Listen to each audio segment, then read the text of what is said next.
OK, daar sê, nou kan nou Nugget ook deurkom.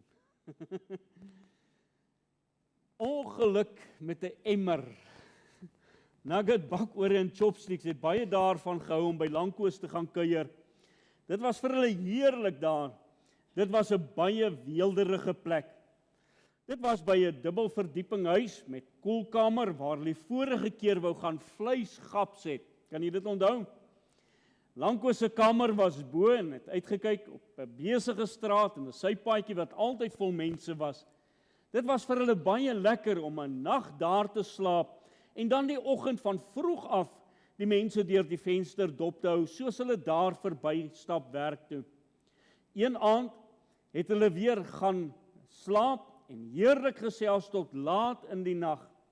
Vroeg die volgende oggend is hulle toe weer wakker en haas hulle na die kombuis waar hulle lekker ontbyt geëet het.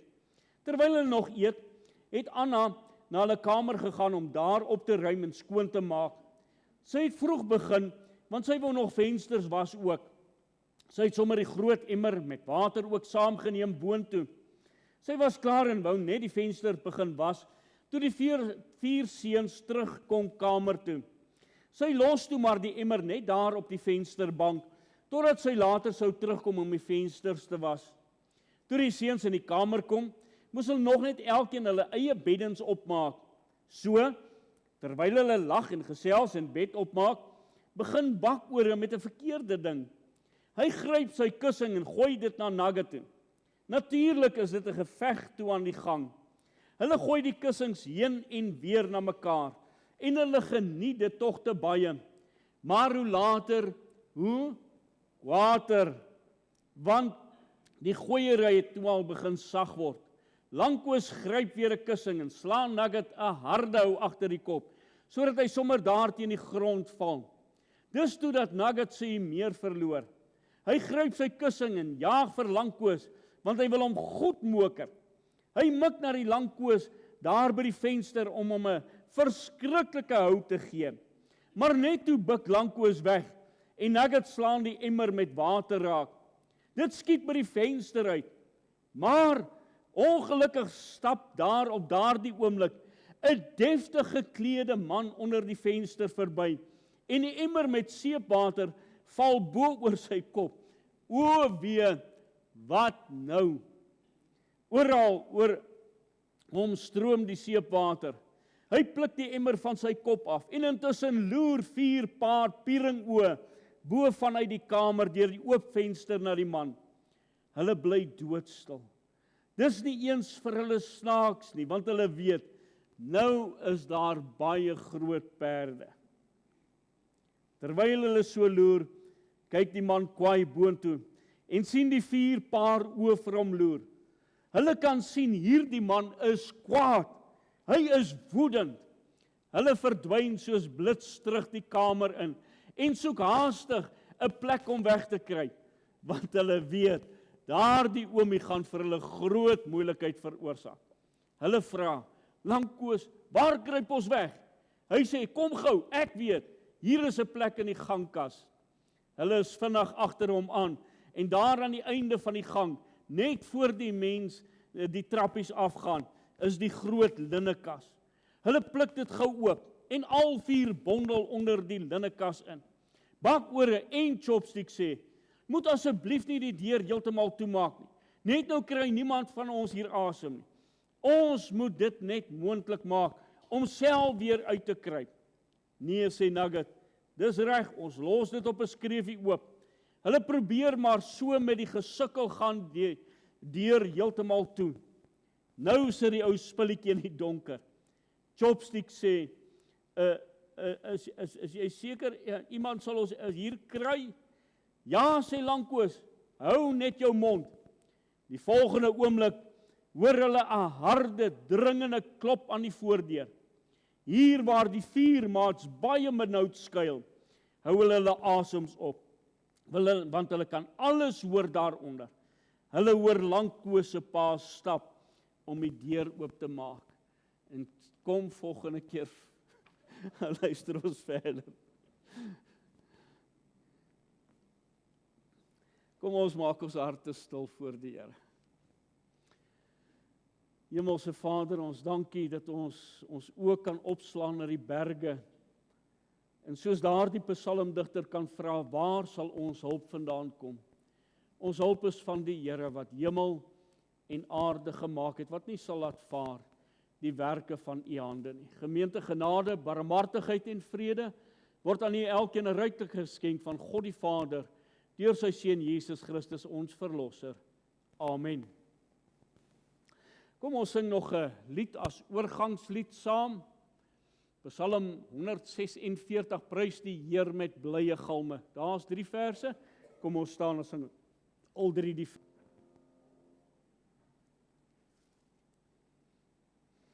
Ek wil dit net gou noem voordat ons verder gaan en voor ek vergeet, terwyl ek nou daaraan dink, ons gaan nou nie vanoggend die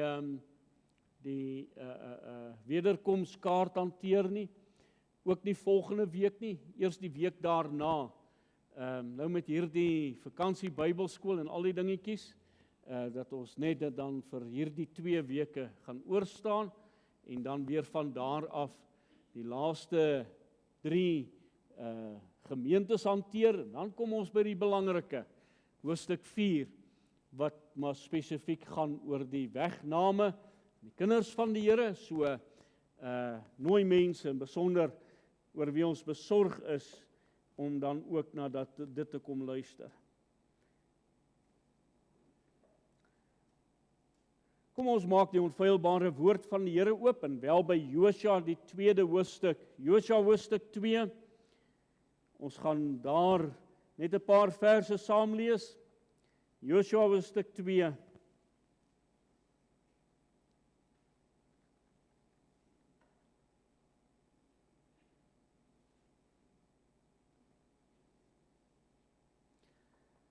Josua hoofstuk 2, ons lees daar vanaf die eerste vers met mekaar saam.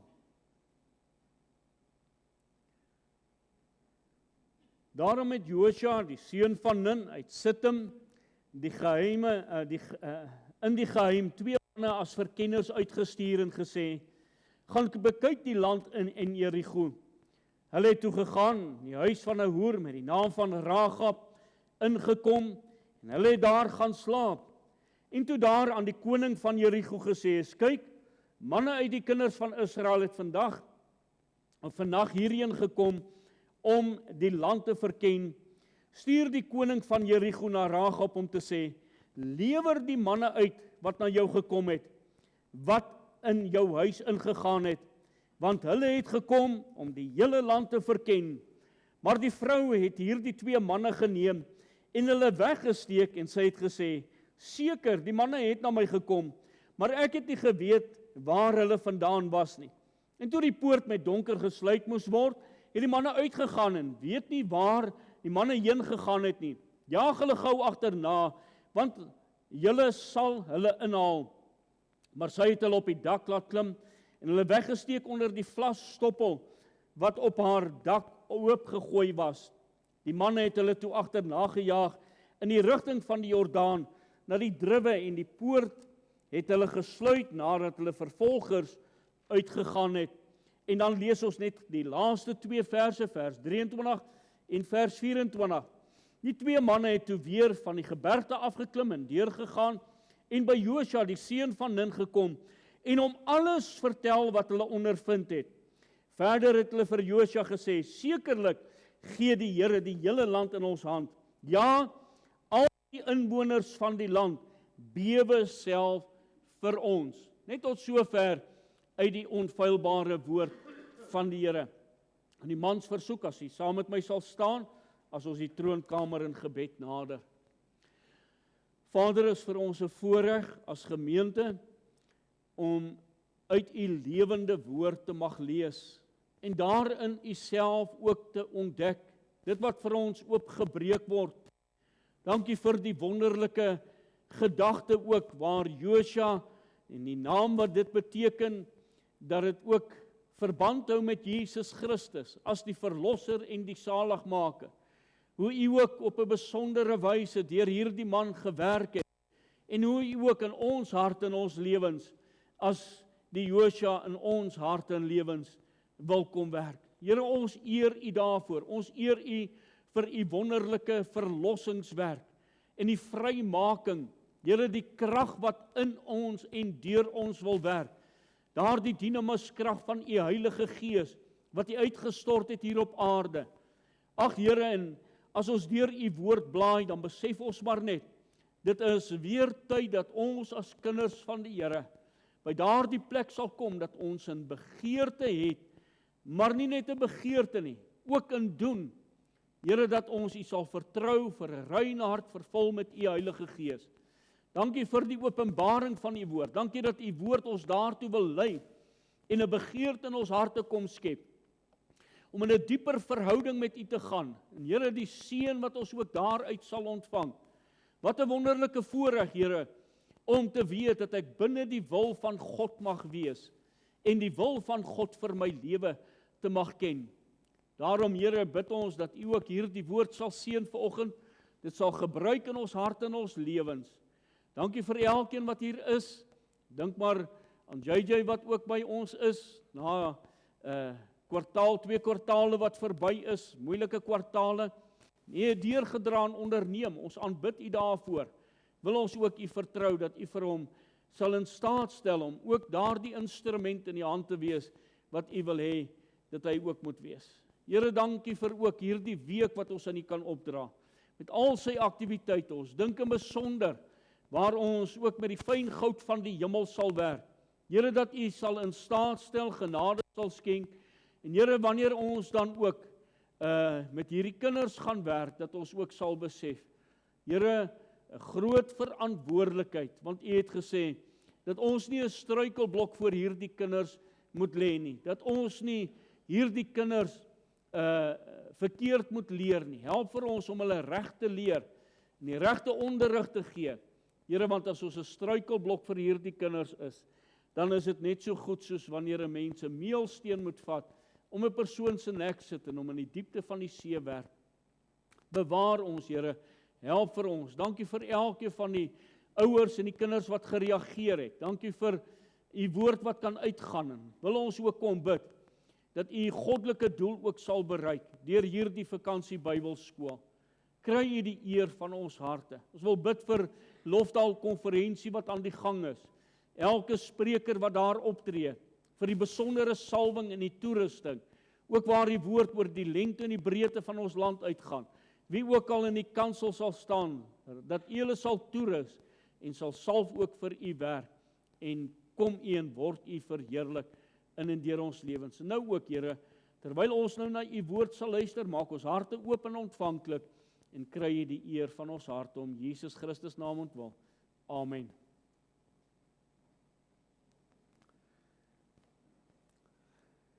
Liewe toehoorder, ons teks van oordenking vind ons dan in die eerste vers van hoofstuk 2. Daarop het Josua die seun van Nun, hy sit hom in die geheim 2 manne as verkenners uitgestuur en gesê, gaan bekyk die land en Jerigo.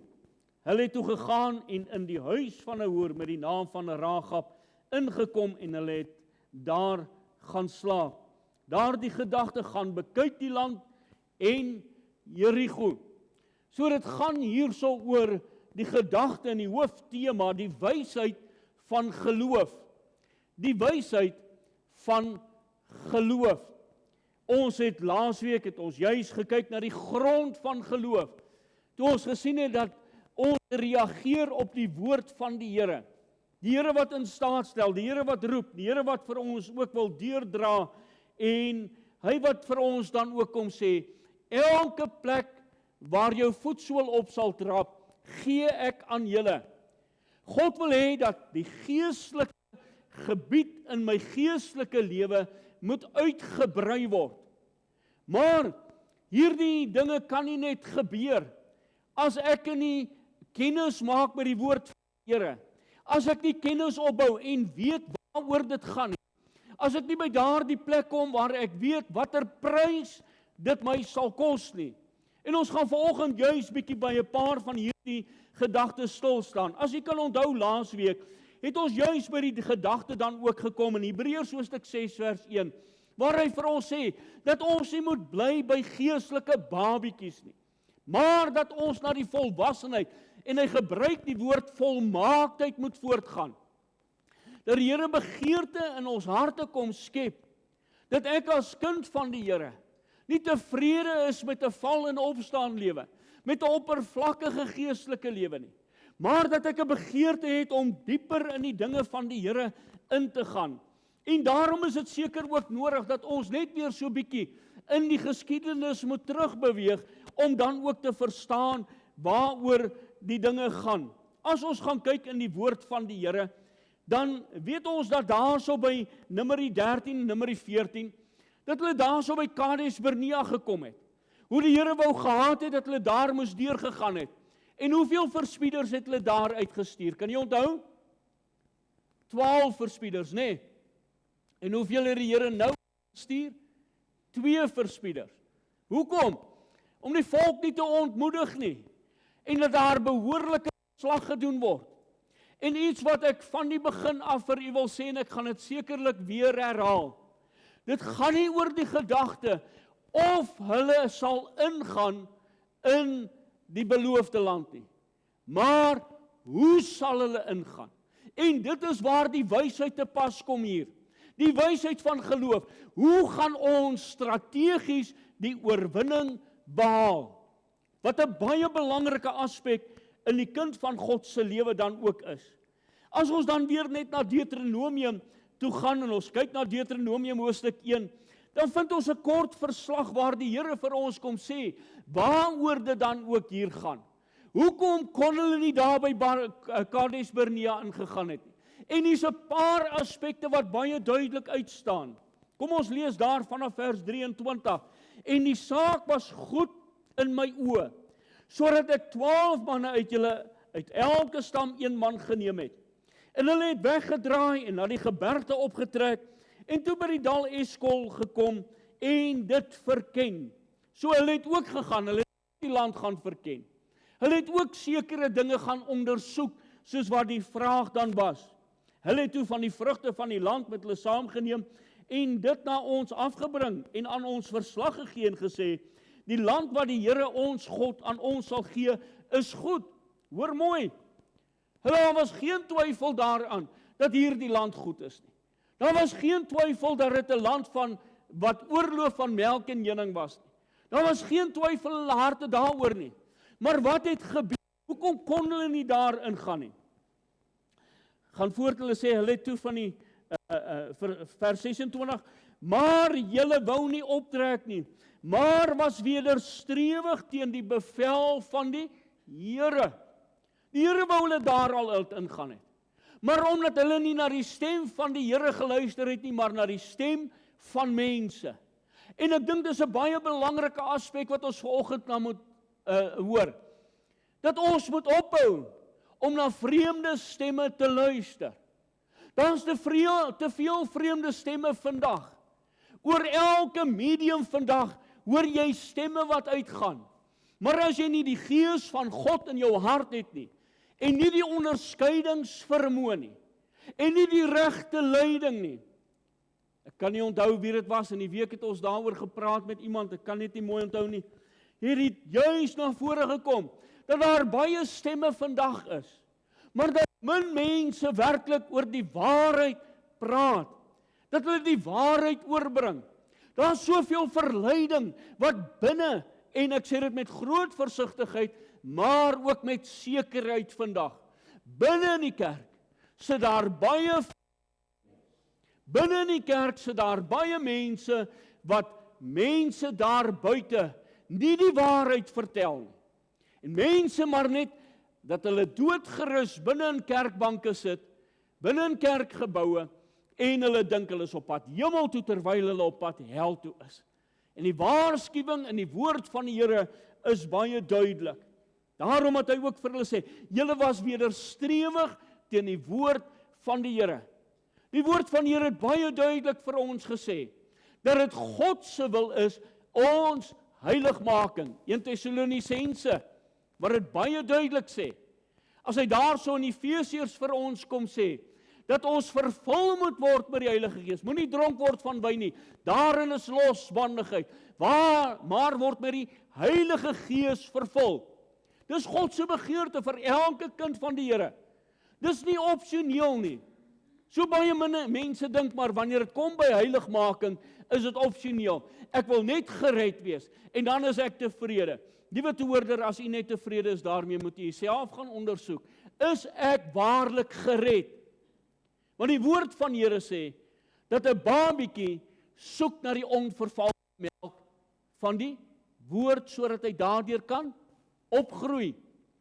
Sal 'n begeerte hê na geestelike groei. As daar nie geestelike groei in my lewe is nie, is daar fout. En moet ek myself gaan ondersoek. Is die fout nie in my hart nie? Waar lê hier die fout? En dit is baie duidelik uit die woord van die Here dat ons onsself moet ondersoek in hierdie dinge. Waar staan ons geestelik met die Here? Is ons nie dalk soos daardie Israeliete op die bank van daardie Jordaan? Daardie val en opstaan lewe. Maar ons moet nou daar verkom, soos Hebreërs 6 vers 1 dan ook vir ons sê. En dan gaan hy voort in vers 26, as hy sê dat hulle die bevele van die Here verontagsaam het, wederstrewig was, en julle het in julle tente gemurmureer. Dit was nog 'n probleem in hulle lewe. Hoeveel keer het hulle nie teen Moses gemurmureer? Toe hulle nie water gekry het nie, toe murmureer hulle teen Moses. Toe hulle nie manna gekry het nie, toe murmureer hulle teen Moses. Toe hulle nie kwartels gekry het nie, toe murmureer hulle teen Moses. En hoeveel keer murmureer die mens vandag? As 'n ou dingetjie oor my lewe kom, dan kla ek daaroor. En soveel dinge in ons geestelike lewe wat ons terughou, sodat ons nie kan deurgaan met die dinge van die Here nie. Hy gaan voort as hy dan ook vir hulle sê, hulle was wederstrewig, hulle het gemurmureer, omdat die Here ons haat. Hoor die woorde wat hulle hier gebruik. Hulle was daar uit Egipte uitgelei. Hulle was daar in die woestyn en die Here het hulle deurgedra. Hoeveel keer het hy nie net vir hulle dinge gegee nie? En hier kom hierdie mense en dit is die dank wat die Here kry. En hy het ons uit Egipte land uitgelei en ons in die hand van die Amoriete oor te gee dat hulle ons verdelg. Hoekom het dit gebeur? Oor hulle ongehoorsaamheid. Nie omdat God nie goed was nie, maar omdat die mens ongehoorsaam was. Omdat die mens nie na God se stem geluister nie. Omdat hulle wederstrewig was. Waarheen moet ons optrek? Terwyl hulle weet, dit is die pad wat ek moet stap. Ek moet by heiligmaking uitkom. Ek moet in die land Kanaan inkom. Ons broers het ons hart laat versmelt. Weereens na die stem van mense geluister. En nie op die woord van God gereageer. Wat gesê het, maar ek gee hierdie land vir julle. Elke plek wat julle voetsool op sal trap, dit gee ek aan julle. Ek sal julle vyande voor julle verslaan. Is 'n belofte wat God vir ons gee. Dit behoort ons te bemoedig. Dit behoort ons aan te spoor. Dit behoort ons dryfveer in hierdie lewe te wees. Om te weet, daar is 'n pad wat die Here vir ons uitgewys het, wat ons dan moet bewandel. Hy gaan voor daarso. Dit is 'n volk groter en hoër van gestalte as ons. Wat sê Dawid? Hy sê, met my God spring ek oor 'n muur. My God loop ek 'n bendestorm. Hoor wat sê hierdie volk? Hierdie volk is te groot vir ons. Hulle kyk na mense. Hulle kyk nie na die grootheid van God en dit wat hy vir die mens kom doen het nie. Hulle sê die stede is groot en tot aan die hemel versterk. En ons het daar ook die kinders van die Enakiete gesien, die reuse. Toe het ek aan julle gesê, word nie verskrik en wees nie bevrees vir hulle nie. Die Here julle God voor julle uittrek. Hy sal vir julle stry, net soos hy voor julle oë met julle in Egipte gedoen het. Dit is steeds dieselfde God. Dit is die God wat onveranderlik is, wat vir ons wil deurdra en wil onderneem. Hy is die ene wat vir ons in hierdie beloofde land ook wil inlei. En daarom moet ons by 'n punt kom van gehoorsaamheid. Terwyl die Here by daardie plek ook vir hulle daardie saak wil kom leer van gehoorsaamheid. Maar hierdie gehoorsaamheid is gebaseer op die wysheid van geloof. Dit wat hulle insamel, dit wat hulle weet. En daarom dat die Here ook verspieders uitstuur. En moet ons dan ook sekerlik vandag na ons eie hart en ons eie lewens kyk? Is dit nie nodig dat ons die geestelike verspieder in ons hart uitstuur en kyk, hoe lyk ons eie harte en kyk wat God in ons lewens dan ook wil doen nie? Die Here is die bron, hy is die ene wat daardie geloof in ons harte kom werk, hy is die ene wat bo daar waar logika tekort skiet, of vir ons daardie geloof te gee, soos daardie man, toe daardie kind van hom siek was, en die Here vra vir hom, moet ek jou kind aanraak? Wil jy ek moet jou kind aanraak? Glo jy, ek kan dit vir jou doen? Wat sê daardie man? Here, ek glo, maar kom my ongeloof te hulp. Wat sê hy? Here, dit wat ek nog kort kom. Ek weet ek is nog nie op die plek nie. Ek is nog nie op die standaard nie. Here, kom vul U my geloof aan. En is dit nie dalk vanoggend wat ons vir die Here moet kom vra? Here, kom vul my geloof aan, sodat ek daardie geestelike onderskeidingsvermoë kan hê, daardie dieper begrip van dit wat U wil hê, wat moet plaasvind, die doel waarheen U met my op pad is, U wil vir my lewe, daardie leiding en daardie rigting, wat hy vir ons in sy woord gee, die wonderlike voorbeelde, wat daar vir ons gestel word, soos ons dan ook kan sien, in Josua hoofstuk 1, tot en met Josua hoofstuk 5, deur hierdie wonderlike geloofslesse, en ek wil vir u vra, liewe toehoorder, moenie volgende week sin mis nie, want dan kom ons by die krisis van geloof, dit waarmee baie mense in hulle geestelike lewe sukkel, ons gaan dit volgende week, gaan ons dit hanteer. Hierdie wysheid van geloof oorheers die wêreldse wysheid, want hierdie wêreldse wysheid is gebaseer op feite. Ons feite is baie beter as hulle feite. Baie van hulle wil sien voordat hulle glo. Hulle dinge is op baie van dit wat die wetenskap vir hulle kan uitlê, gebaseer. Ons geloof is op God gebaseer. En dis waar die verskil inkom. Baie mense wil hê wetenskap moet hulle kom openbaar, en dan vergeet hulle, maar God het wetenskap daar gestel. God het die wetenskap daar gestel. Ek hoef nie bo die wetenskap te gaan weer slim wees nie. Liewe toehoorder, mag die Here vir ons help, dat ons dit ook sal verstaan, want ons geloof word versterk, wanneer ons kyk na die wysheid van geloof, en ons hoor wat sê hierdie vrou vir hierdie mense. Kyk wat sê sy daar in vers 9. En aan die manne gesê, ek weet dat die Here die land aan julle gegee het, en dat die skrik vir julle op ons geval het, en dat al die inwoners van die land vir julle bewe, want ons het gehoor dat die Here. Wat sê die woord van die Here? Geloof is gebaseer op gehoor. Gaan lees maar daar in Romeine hoofstuk 10, as hy dit baie duidelik vir ons sê. Daar die belydenis van hierdie vrou. Toe ons dit hoor, het ons harte gesmelt. Hoekom? Want daar's 'n nasie wat kom, wat deur God gelei word. Nie ene wat kyk na mense nie, maar ene wat op die Here vertrou, by wie die krag dan ook lê. Ene wat daar die geloof dan kom werk. En wat is die geloof? Ek weet. Wat sê sy? Ek weet dat die Here die land aan julle gegee het, en dat die skrik vir julle op ons geval het, en dat al die inwoners van die land bewe. Is gebaseer, geloof is gebaseer op feite. Ek weet. En daarom ook baie belangrik, dat ons dit verstaan. Daardie gebed van haar, uit daardie geloof van ek weet, sweer dan tog nou vir my by die Here. Wat vra sy? 'n gebed wat hier uitgegaan word, om te sê maar, dat ek behoue mag bly, dat ek deel mag hê aan hierdie wonderlike guns wat aan julle bewys is, soos wat die woord van die Here ook daar sê in Josua 2 vers 14. Mag ons siel in julle plek sterwe, as julle nie hierdie saak van ons bekend maak nie, dan sal ons, as die Here ons die land gee, aan jou guns en trou bewys. Wat gaan sy ontvang? Sy gaan die genade van God ontvang. Behoue bly.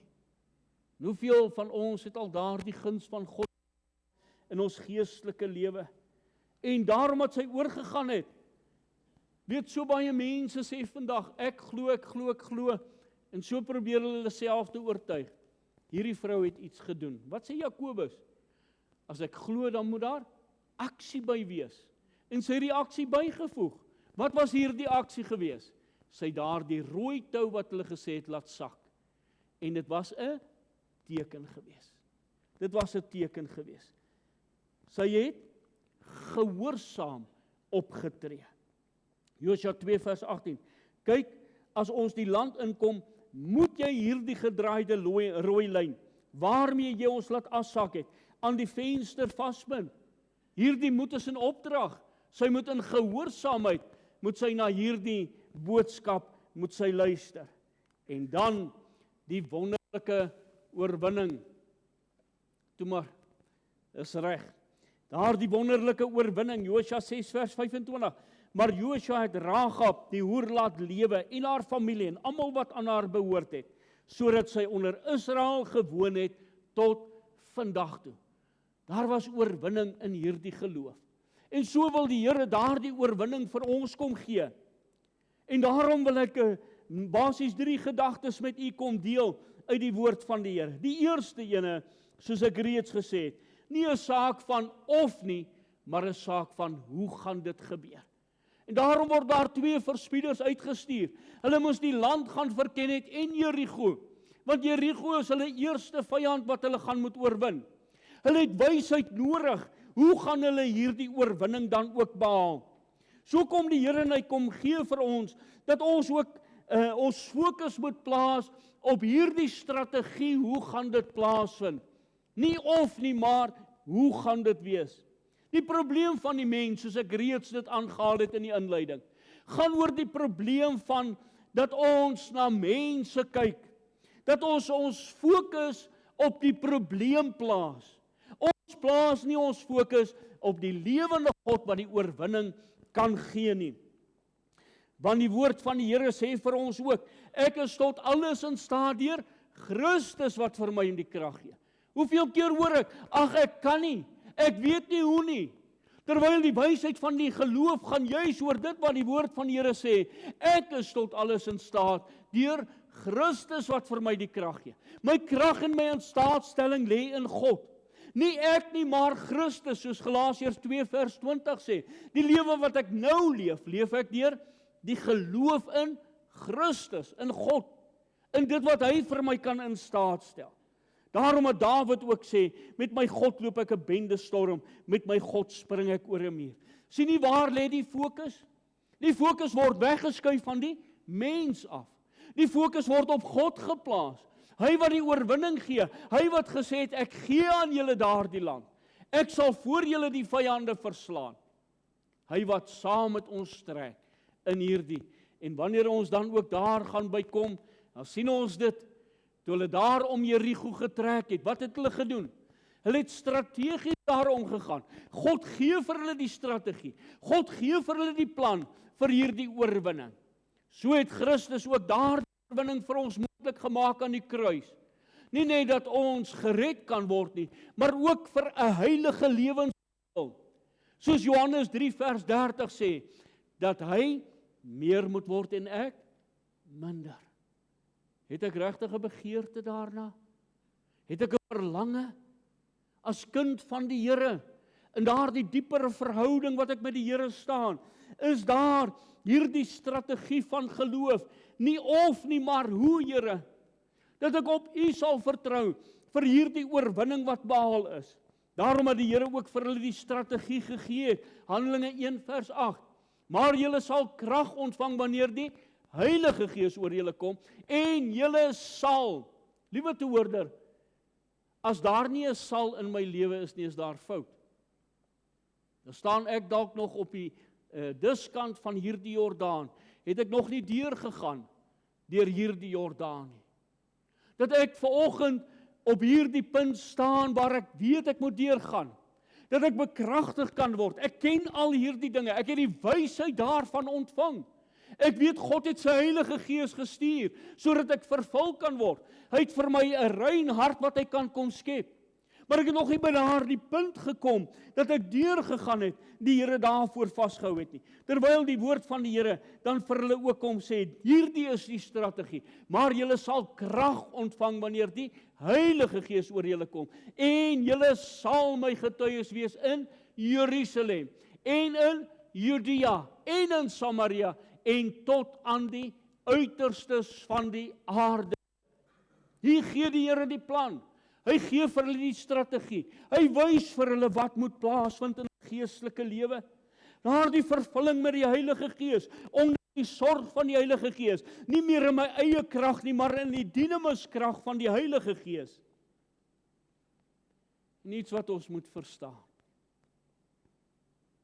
Hoor mooi, so min mense verstaan hierdie saak reg. As ek deurgaan, is ek nie dadelik volmaak nie. Nou kom die proses van geestelike groei. Nou kom die proses van op te groei in Christus, tot daardie volwasse beeld van die Here Jesus Christus. Dis 'n proses, want hulle kan nie hierdie land sommer net ewe skielik oorwin, en nou is al sommer hulle, toe hulle deur die Jordaan gegaan het nie. Wat het gebeur? Stukkie vir stukkie vir stukkie het hulle ingeneem. Elke plek waar jy voetsool op sal trap. Ek moet eers fisies daar gaan trap, ek moet dit in besit gaan neem. Dit wat God vir my bedoel en beloof het. Hierdie heilige lewe in wese, daardie wonderlike toewyding aan God, gekenmerk deur 'n gehoorsame lewe aan God, 'n hegte verhouding met God, in die praktyk, daardie gebed, die Bybelstudie, my gemeenskap met God, daardie aktiwiteite waarin ek deel kan neem, die karakter van God en hierdie aspekte wat in my lewe weerspieël kan word, dat mense dit sal kan sien, soos toe daar die vrou gesien het, daar loop 'n heilige man van God. Hoe kan die wêreld dit nog sien in ons lewe? Kan hulle sien, daar's 'n heilige man, daar's 'n heilige vrou, daar's iemand wat toegewy in gehoorsaamheid aan God lewe. Hierdie verhouding moet gekweek word deur gebed, deur Bybelstudie, deur daardie wonderlike gemeenskap en aanbidding saam met ander kinders van die Here. Maar iets wat ons ook moet verstaan, is dat die woord van die Here vir ons kom leer, dat die geloof is nie aanmatigend nie. Daar by Kades Barnea, wat het daar gebeur? Toe daar die verspieders hulle harte laat versmelt het, hulle ongehoorsaam was, toe kom daar 'n punt in hulle lewe, toe sê, nou sal ons deurgaan. En die Here sê vir hulle, stop, ons sal nie deurgaan nie. Nee, maar Here, nou sal ons vir U wys, ons sal deurgaan, ons sal die oorwinning behaal. En wat gebeur? Toe hulle daar ingaan, toe was daar verlies gewees. Hoekom? Hulle het in hulle eie kragte gedoen. Hulle was aanmatigend gewees. Hulle het iets toegeëien toe, wat toe nie aan hulle behoort het nie. Hoekom? Want daar was fout in hulle harte en God kon hulle nog daar deurgaan het nie. En so baie mense is so aanmatigend. Hulle eis dinge op wat hulle sê wat hulle reg is vandag. Ek hoef nie daaroor uit te brei nie, nee. Ons ken hulle. Hierdie voorspoedsteologie mense. Name it and claim it. Het die Here dit beloof? Het hy dit gesê vir ons? Name it and claim it. Broers, susters, as ons dit raak lees in die Bybel, kom wys dit vir my. Want wat sê die Here vir my? Hy sê, as jy godvrugtig wil lewe, sal jy vervolg word. Dit gaan nie net 'n maanskyn en 'n rose wees nie. Dit gaan nie net 'n walk in the park wees, as ek die Engels kan gebruik nie. So baie mense dink, nou gaan dit 'n walk in the park wees. Alles moet goed gaan in my lewe. En wanneer dit sleg begin gaan, dan wys ons die vinger na God toe. Dan sê ons maar, is dit nie wat die volk gedoen het nie? God haat ons. God het hierdie ding oor my pad gebring. Liewe toehoorder, ek het myself dan daarvoor oorgegee, as ek sê dat ek 'n heilige lewenswandel wil lewe. Want dan kom ek by 'n punt in my geestelike lewe, waar ek 'n doelloos slaaf word. Wat is 'n doelloos slaaf? 'n Slaaf wat hom totaal oorgegee het, dat daardie meester met hom kan maak, net wat hy wil. Is ek op daai punt? As die Here se wil naby is, sal ons nog oor daardie doelloos slaaf, sal ons uitbrei. So wat moet ek doen? Ek moet dit omhels wat die Here vir my kom gee. Hierdie wysheid van geloof is nie verwaand nie. Hy verbeel hom nie baie nie, hy's nie hoogmoedig nie, hy's nie trots nie. Hy het nie 'n hoë dink van homself nie. So baie mense kom op daardie punt, dat hulle dink maar, wanneer ek 'n heilig lewe is, ek so bietjie beter as ander. En wanneer daaroor ander praat word, is dit so half asof ek bietjie neerhalend na hulle kyk. Dan moet ek weet, ek is op die verkeerde plek met God. Ons moet begin die Heilige Gees en ander broers en susters se lewe te eer. Maar wat doen ons? Ons wys vinger. In plaas dat ek eerder by daai broer en daai suster met wie ek 'n probleem het, by hulle gaan sit en 'n pad met hulle stap. Dit wat ons veronderstel is om te doen. Wat sê die woord van die Here? Ons moet onder hulle probleme inklim. Maar nou wys ons baie maklik vinger na ander, omdat hulle nie so heilig lewe en so doen en dit doen, wat ek nou al die kennis van opgedoen het nie. En ek raak verwaand. En dit maak dat ek daar op die wal van daardie Jordaan staan, en ek kan nie deurgaan nie. Ek moet eers by daardie punt kom, waar ek ontledig word van myself, waar hierdie ek hanteer word, waar hierdie ek gekruisig word. Liewe toehoorder, dan kom ons by hierdie groot saak. En dit is kosteberekening. Kosteberekening. Wanneer ek deur hierdie Jordaan gaan dit vir my iets kos. Dis nie 'n goedkoop saak nie. Dis 'n duur prys om te betaal. Om by daai plek te kom, waar ek van hierdie eie ek ontslae gaan raak. Hierdie kosteberekening van heiligmaking kom by daardie plek, waar ek by daardie eie pogings, daardie eie krag klaar kry. Waar ek gaan in God se krag en sy oorwinning. Hy werk die strategie uit. As ons kyk na dit wat daar gebeur het by Jerigo, het die Here vir hulle gesê, 6 dae moet julle 1 dag om daardie stad trek. Die 7de dag moet julle 7 dae daar omtrek. En daar is 'n spesifieke orde waarin dinge moes gebeur het. So baie mense wil God se orde kom omdraai. God se orde wil hulle kom verander en verstel.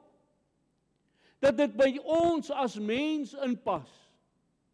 So baie mense is tevrede vandag sonder kerk.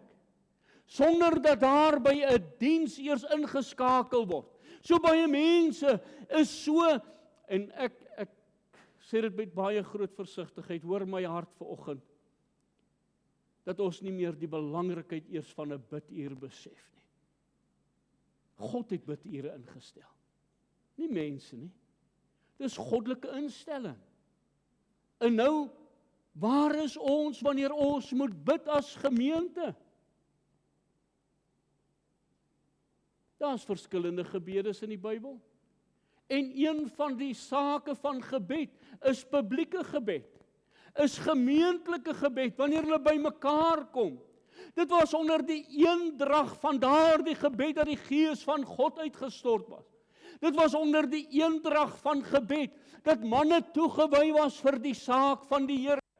Dit was onder gebed waar daar kragtige werke plaasgevind het.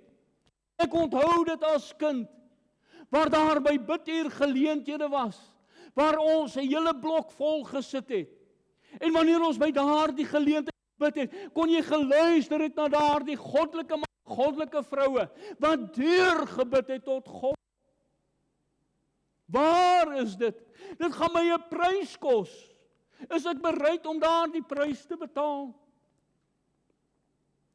Dit kom by 'n plek waar ek aan die einde van myself kom en ek omhels God se wil en sy karakter, oorgegewe aan sy wil, soos ek gesê het, daardie strategie wat God daar gestel het vir 'n kragtige gemeente. Daar moet gehoorsaamheid wees. Wat sê Hebreërs 10 vers 25? Moenie julle onderlinge byeenkomste versuim nie. Hoeveel keer versuim ek dit? Maar wil ek myself toeëien as 'n gehoorsame kind van die Here? Vir wie bedrieg u? Bedrieg nie my nie, bedrieg nie 'n kerkraad nie. U staan voor 'n lewende God, liewe toehoorder. Kom ons begin eerlik met mekaar wees. Is ons regtig op die merk waar ons moet wees? Is ons bereid om 'n heilige lewenswandel te handhaaf? Dit vra gehoorsaamheid aan die woord van die Here. En gaan kyk na daardie saak in Hebreërs hoofstuk 10 vers 25. Is nie opsioneel vir die kind van die Here nie, is 'n opdrag. Gaan ek dit gehoorsaam? Gaan ek na die stem van die Here luister? Gaan sy saak weer vir my belangrik word?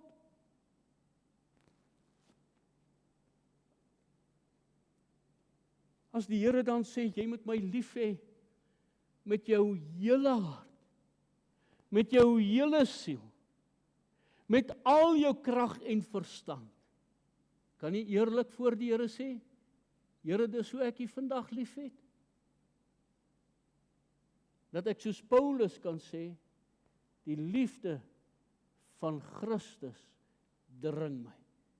As ek soos Paulus kan sê, niks sal my skei van die liefde van Christus nie. Hoe eerlik is ek met God? Hoe eerlik is ek met hom? Nederigheid. Nie ander bo myself te stel, maar dat ek diensknegt van ander is. Selfbeheersing, gaan lees maar die vrug van die Gees. Die heel laaste en seker die moeilikste van hulle almal. Selfbeheersing. Daardie oefening van dissipline, weerstaan van versoekings, wat my van God mag aflei, geduld en sagmoedigheid, hierdie deugde wat in my hart gekweek word. Dan kom die woord van die Here vanoggend na u en my toe. En hy sê daar's 'n kosteberekening. Ek moet die koste gaan bereken. Is ek bereid om hierdie pad te stap? Hoe moeilik dit ook mag wees. Lukas 14 vers 25 tot 30 vind ons, waar die Here Jesus Christus self sê, daar het 'n menigte van mense hom gevolg. En hy kom en hy wys vir hulle kosteberekening. As iemand na my toe kom en hy haat nie sy vader en sy moeder en sy vrou en sy kinders en broers en susters, ja, selfs ook sy eie lewe nie, kan hy my disipel nie wees nie. Dis 'n swaar saak wat God hiervan vra. Hy sê nie letterlik ek moet hulle haat nie. Die gedagte is, stel ek hulle bo God vandag? En een ding wat ek met 'n sekerheid in my hart kan sê is, wanneer daardie kinders van my siek was, wanneer daardie kinders van my klein was, het ek nie 'n verskoning gehad, dit is nou te koud, ek kan nie uitvat bid uur toe nie. Die Here weet, dit wat ek vanoggend vir u sê, dat ek kinders voor God gestel het nie. Hulle was my, God was my die belangrikste. Is God regtig u belangrikste? Elkeen wat sy kruis nie dra en agter my aankom nie, kan my disipel nie wees nie. Kruisdraande Christene. Daar kan nie 'n kroon wees as daar nie 'n kruis is nie. Want wie van julle wat 'n toring wil bou, gaan nie eers in sit en koste bereken, of hy die middele het om dit uit te voer nie. Daar was verspieders uitgestuur, want hulle moes 'n kosteberekening gedoen het. 12 vers 1 tot 2. Ek vermaan julle dan, broeders, by die ontferminge van God, dat julle julle liggame sal stel as 'n lewende, heilige en aan God welgevallige offer. Is 'n offer wat ek bring. Is 'n prys om te betaal.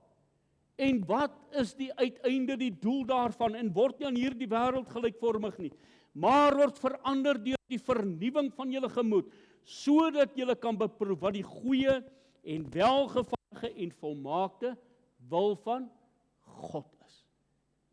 Die prysberekening. Ek moet my liggaam stel as 'n lewende, heilige en aan God welgevallige offer. En dan sê hy, dis julle redelike godsdiens. Wat is hierdie redelike godsdiens? Die eintlike woord, dis die normale. Dis nie die abnormale nie. Dit moet die normale in my lewe wees. Ek kan nie iets terughou vir die Here nie. Galasiërs 2:20, ek is met Christus gekruisig, en ek leef nie meer nie, maar Christus leef in my. En wat ek nou in die vlees leef, leef ek deur die geloof in die Seun van God, wat my lief gehad het en homself vir my oorgegee het. Liewe toehoorder, is u bereid om die kruis te dra, om op die ou einde die wonderlike kroon te mag ontvang? Is u gewillig om by die einde van u self te kom en die Here te vertrou vir 'n rein hart, vervul met die Heilige Gees? Want as ek daarby gaan kom, is volgende week se boodskap so belangrik, dat ek daarna sal luister. Hoe gaan dit gebeur? Jesus is ons voorbeeld. Hy het eers die doringkroon, het hy vir ons gedra, hy het sy kruis gedra, en vandag sit hy aan die regterhand van God, waar hy sê ook in die geloofsbelydenis, waar ons saam met hom in heerlikheid kan sit. Paulus sê, ek dra die littekens daarvan in my liggaam. En hoe moes hy nie net gelei het nie? Hoe moes hy nie deur al daardie dinge gegaan het nie? En hy het dit uitgewerk in sy lewe? Beslis. Want wat het gebeur? Toe hy en Silas geslaan was, soveel sodat hulle wonde verbind moes word en behandel moes word. Wat het hulle in die tronk gedoen? Hulle het lofliedere gesing. Hulle het die Here aanbid, hulle het gebid.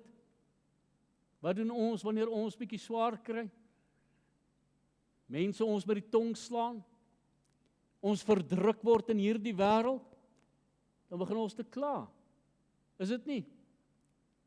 Soveel keer hierdie omstandighede wat ons eintlik daarop wil wys, dat ons nog nie op die plek is waar ons moet wees nie. Maar ek vertrou dat vanoggend se boodskap ons aanmoedig as kind van die Here om te weet daar is nog iets meer vir my. Daar is 'n oorwinningslewe, daar's iets groters, maar ek moet dit in die krag van God doen. Sy strategie vir my lewe. Nie meer my eie krag, nie my eie strategie, nie my eie dinge wat ek wil doen nie.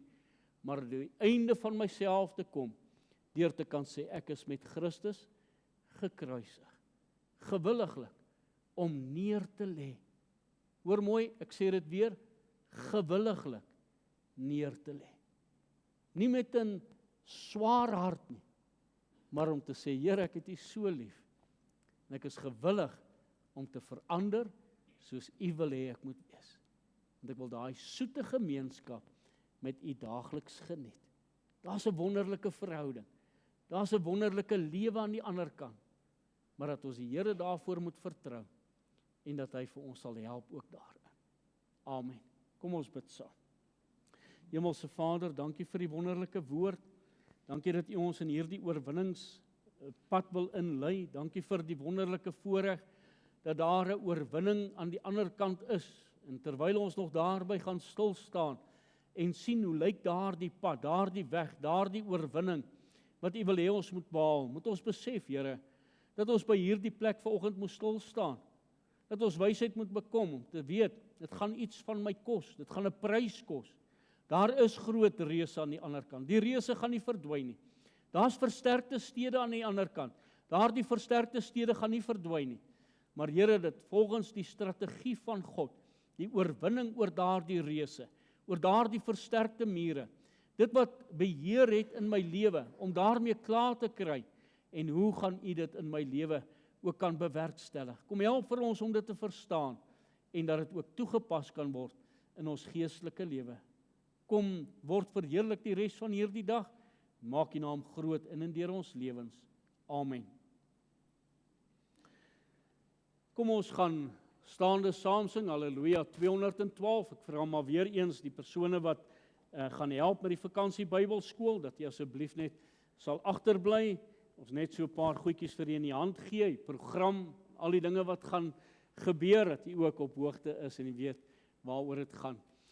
Halleluja, 212, slegs vertroue elke dag, moed hou deur die swartste nag. Kom ons sing daai 3 verse en ons maak Here se naam groot. Baie dankie. Vang die seën van die Here en gaan in sy wonderlike vrede.